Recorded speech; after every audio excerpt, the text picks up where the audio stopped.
আসসালামু আলাইকুম রহমতুল্লাহি ওয়াবারকাতুহু। সম্মানিত দর্শক, যারা সামাজিক মাধ্যম ব্যবহার করেন বা ইন্টারনেট প্রোটোকল ব্যবহার করেন তারা মোটামুটি সবাই যে শব্দটি ইদানিং নেতিবাচক অর্থে ব্যবহৃত হচ্ছে দ্য বট, বিওটি বট। এই বট এবং এই বট বাহিনীর সম্পর্কে আপনারা সবাই ওয়াকিবহাল।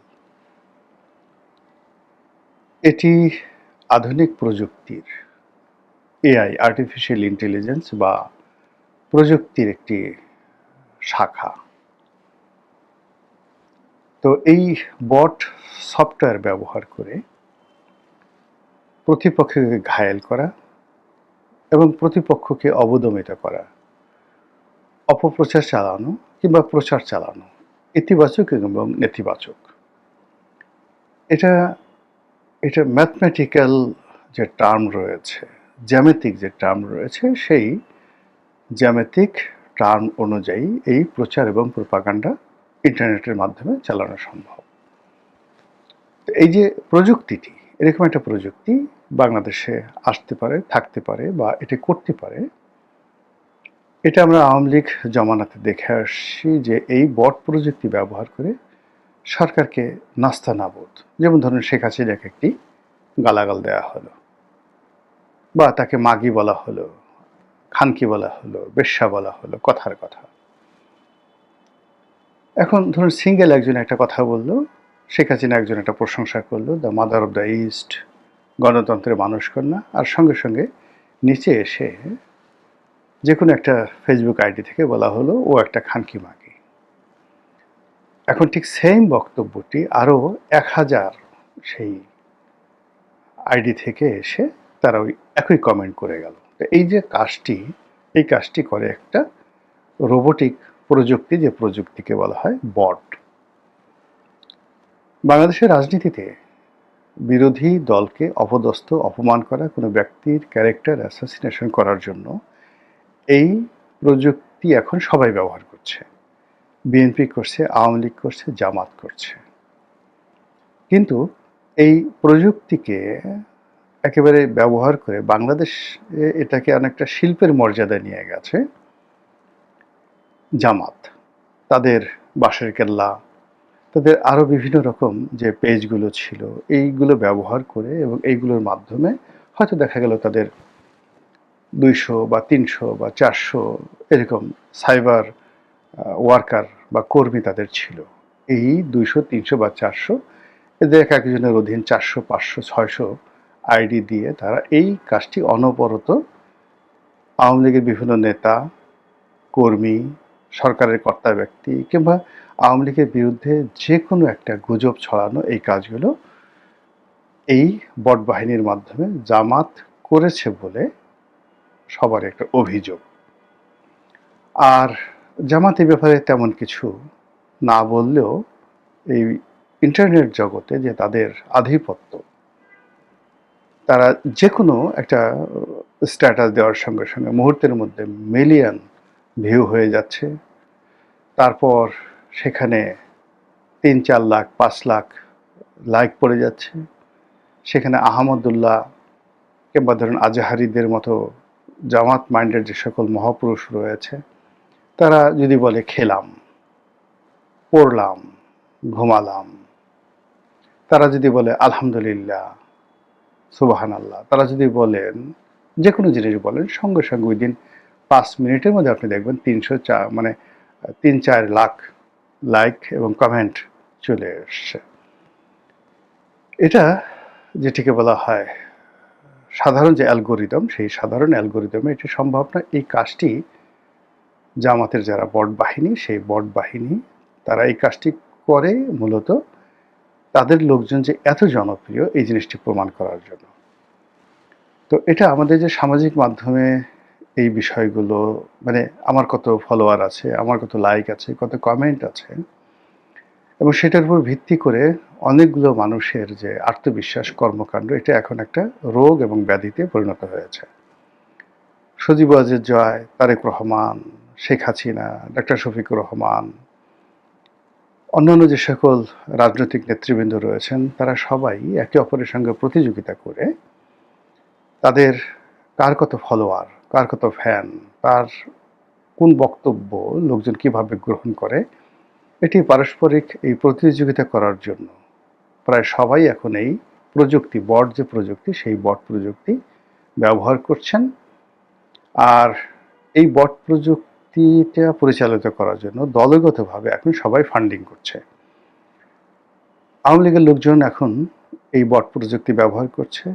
তারাও এই জামাতের মতন করে, বা যদি জামাত মাত দিয়ে ধরেন এই কাজটি জামাত যদি বলে যে আমরা করিনি, ধরেন বামাত করেছে বা সামাত করেছে বা ঘামাত করেছে, যারাই করেছে এটাকে এখন বিএনপি এবং আওয়ামী লীগ অনুসরণ করছে। তো সেই দিক থেকে বিএনপির এই মুহূর্তে যে বট বাহিনী তারাও যথেষ্ট শক্তিশালী, জামাতের যারা লোকজন আছে তারাও শক্তিশালী, আর আওয়ামী লীগের লোকজনও শক্তিশালী। ফলে পুরো সামাজিক যে মাধ্যম, সেই সামাজিক মাধ্যমের উত্তেজনা, ঝগড়াঝাঁটি, মারামারি, কাটাকাটি, অশ্লীলতা এবং অশ্রাব্যতা, এটি অনেকটা ডাল ভাতের মতো হয়ে গেছে।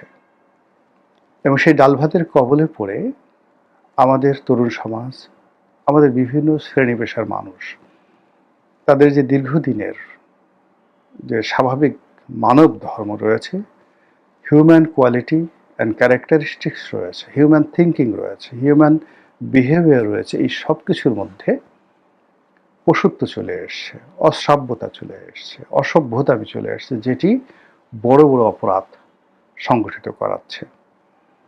এই সময়টাতে যে পায়স্কাম হচ্ছে, মানে সমকামিতা, পুরুষে পুরুষে যেটা তাদের যে যৌনকর্ম, এটি এখন ইউরোপ আমেরিকা সে ভয়ঙ্কর হয়ে পড়েছে।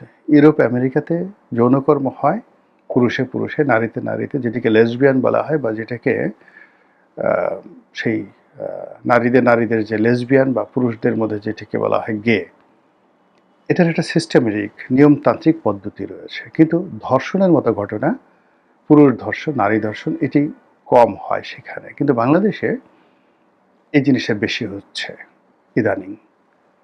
২ নম্বর হলো যে নারী এবং পুরুষ, শিশু যারা, পুরুষ শিশু, নারী শিশু, তারা মানে বিভিন্ন মহল দ্বারা ধর্ষিত হচ্ছে। বাইসেক্স, কাউন্টার সেক্স, হোমোসেক্স ইত্যাদি দ্বারা তারা ধর্ষিত হচ্ছে। আর অসম বুড়া মানুষ যুবকদের দ্বারা ধর্ষণ হচ্ছে, বুড়া মানুষ বালক বালিকাদের ধর্ষণ করছে, শিশুদের ধর্ষণ করছে। এই জিনিসগুলো এখন এমন একটা বিকৃত পর্যায়ে চলে গেছে, যেটি এই যে শিশু রামেসার যে হত্যাকাণ্ড, ধর্ষণ, এর মধ্যে যে বিকৃত রুচি, নিকৃষ্টতা, নিচুতা যেটা প্রকাশ পেল, তার পেছনে এই যে গত ২ বছর বা গত ৫-৭ বছর ধরে বট বাহিনীর মাধ্যমে যে সকল অশ্লীলতা, অশ্রাব্যতা ছড়িয়ে পড়েছে, সেটা অনেকাংশে দায়ী।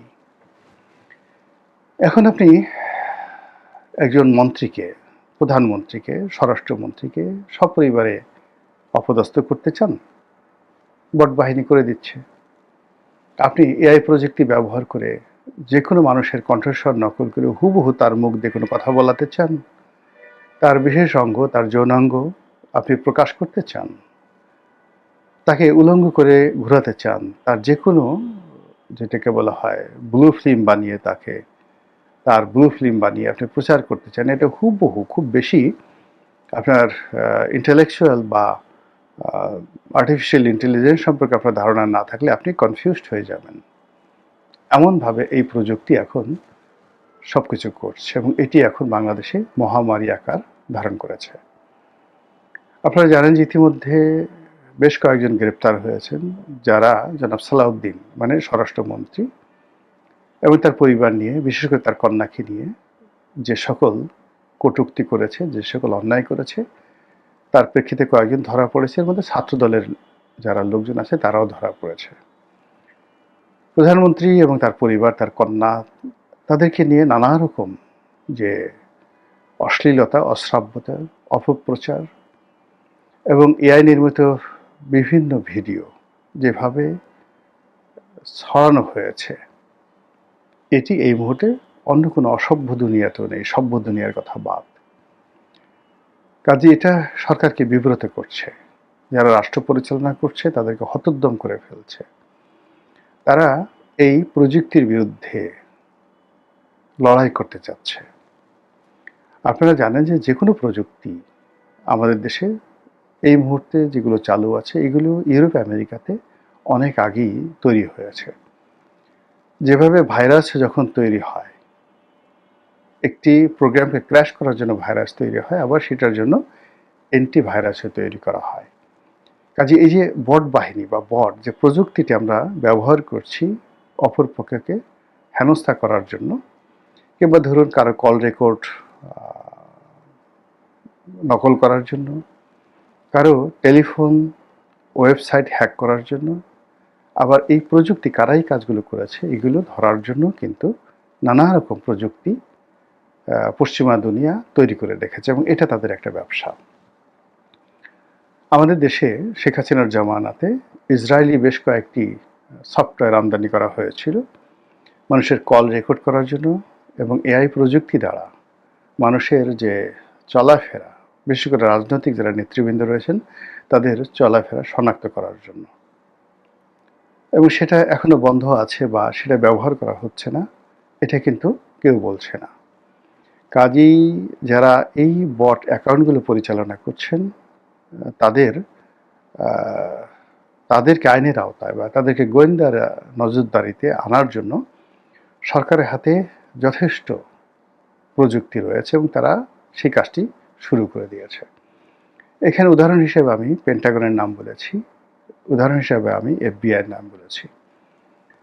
আপনারা জানেন যে বাংলাদেশে এই মুহূর্তে মার্কিন যে স্বার্থ রয়েছে সেই স্বার্থ দেখভালের জন্য পেন্টাগন বা এফবিআইয়ের বহু প্রযুক্তিবিদ, বহু লোকজন তারা বাংলাদেশে থাকবে বা থাকতে পারে বা তাদের যে স্টেশন রয়েছে দিল্লিতে সেখানে থাকবে। এটাই স্বাভাবিক।